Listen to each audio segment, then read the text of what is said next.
हम सबने कभी ना कभी देर रात ऑनलाइन कुछ ना कुछ ऑर्डर किया है, लेकिन सोचिए जरा, क्या हो अगर दरवाजे पर एक ऐसा पार्सल आए जो आपने मंगवाया ही ना हो। चलिए आज एक ऐसी ही कहानी को समझते हैं जहां एक अनचाही डिलीवरी आधी रात को दरवाजे पर दस्तक देती है। क्योंकि कुछ डिलीवरी आपके लिए नहीं होती।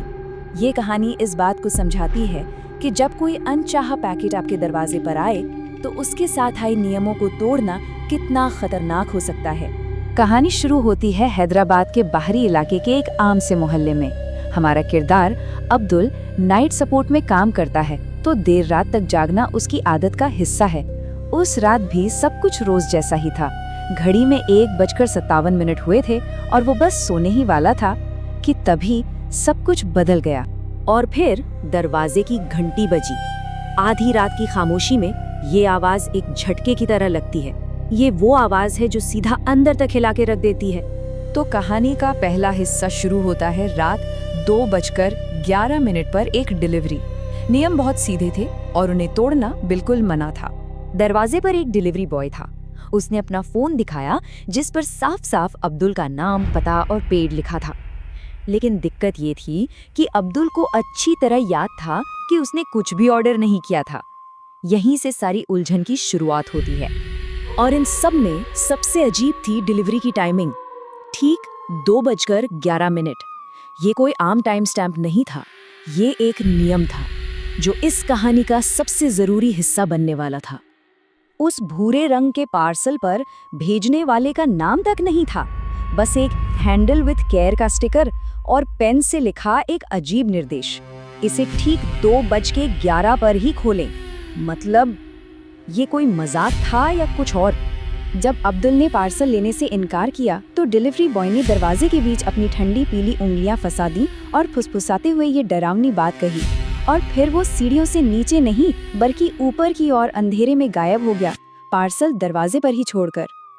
अब कहानी दूसरे हिस्से में पहुंचती है जब बॉक्स खुलना शुरू होता है और यहाँ पता चलता है कि सिर्फ 1 मिनट की देरी के कितने भयानक नतीजे हो सकते हैं। यहाँ से हालात बहुत तेजी से बिगड़ते हैं। 2:11 पर डेडलाइन मिस होती है। 1 मिनट बाद 2:12 पर एक चेतावनी मिलती है और ठीक 2:13 पर असली खौफ दस्तक देता है। अब्दुल को अपनी बालकनी की ग्रिल पर एक छोटा सा कागज फंसा हुआ मिलता है जिस पर लिखा था 211 miss is equal to 213 start. ये इस बात का सबूत था कि जो हो रहा है वो कोई मजाक नहीं बल्कि एक तयशुदा डरावनी घटना है जो अब अपने वक्त पर शुरू हो चुकी। और ठीक 2:13 पर दरवाजे के बाहर रखे पार्सल के अंदर से एक धीमी गहरी मर्दाना आवाज आती है जो अब्दुल का नाम पुकारती है।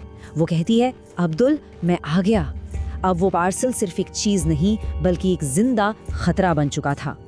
फिर जो हुआ उसने अब्दुल को जैसे जमा ही दिया। पार्सल के एक कोने से एक लंबा काला नाखून सिर्फ 1 सेकंड के लिए बाहर निकला और फिर वापस अंदर चला गया।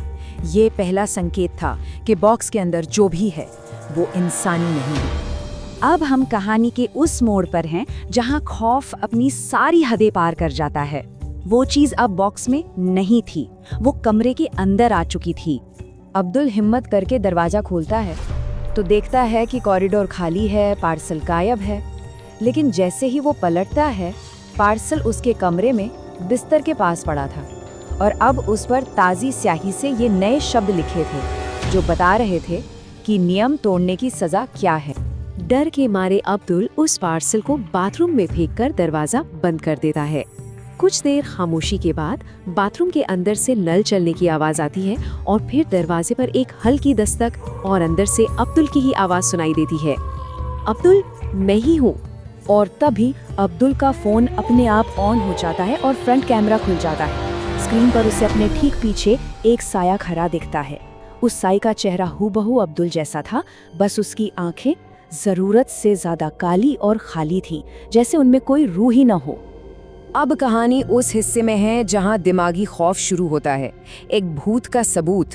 अगली सुबह हकीकत और वहम के बीच की लकीर पूरी तरह से मिट जाती है। सबसे परेशान करने वाली बात तो सीसीटीवी फुटेज से सामने आई। अब्दुल ने जो देखा, एक डिलीवरी बॉय, एक पार्सल, एक बहस, और कैमरे में जो रिकॉर्ड हुआ उसमें जमीन आसमान का फर्क था। फुटेज के मुताबिक कॉरिडोर में कोई था ही नहीं। अब्दुल हवा में बातें कर रहा था और एक ऐसी चीज को उठाकर अपने घर के अंदर ले जा रहा था जो वहां थी ही नहीं। बिल्डिंग मैनेजर ने जब फुटेज को जूम किया तो अब्दुल के हाथों के बीच हवा में एक हल्का सा रिफ्लेक्शन दिखा, जिसमें अब्दुल का ही चेहरा था, पर एक अजीब मुस्कान के साथ। ये देखकर मैनेजर ने बस इतना ही कहा, अब्दुल भाई तुम्हारे साथ कुछ ठीक नहीं। और अब कहानी का आखिरी और सबसे ठंडा मोड़। पार्सल को एक नया पता मिल गया। ये वो हिस्सा है जो बताता है कि कुछ चीज़ों को पीछे नहीं छोड़ा जा सकता। बुरी तरह डरा हुआ अब्दुल अपने दोस्त के घर चला जाता है, ये सोचकर कि वो अब बच गया। लेकिन 2 दिन बाद ठीक रात 2:11 पर उसके दोस्त के दरवाजे पर घंटी बजती है। वही भूरा पार्सल, वही नियम। ये खौफनाक सिलसिला फिर से दोहराया जा रहा था, जो ये साबित करता है कि ये बला किसी जगह से नहीं बल्कि अब्दुल से जुड़ी हुई। जब अब्दुल का दोस्त पार्सल को घूर रहा होता है तो उसके अंदर से एक धीमी आवाज़ आती है। वो आवाज़ हूबहू अब्दुल की थी और वो कह रही थी, नया एड्रेस मिल गया। इस कहानी का सबसे डरावना पहलू ये है कि ये खौफ एक जगह नहीं रुकता। ये एक वायरल इन्फेक्शन की तरह है जो एक से दूसरे तक पहुंच सकता है।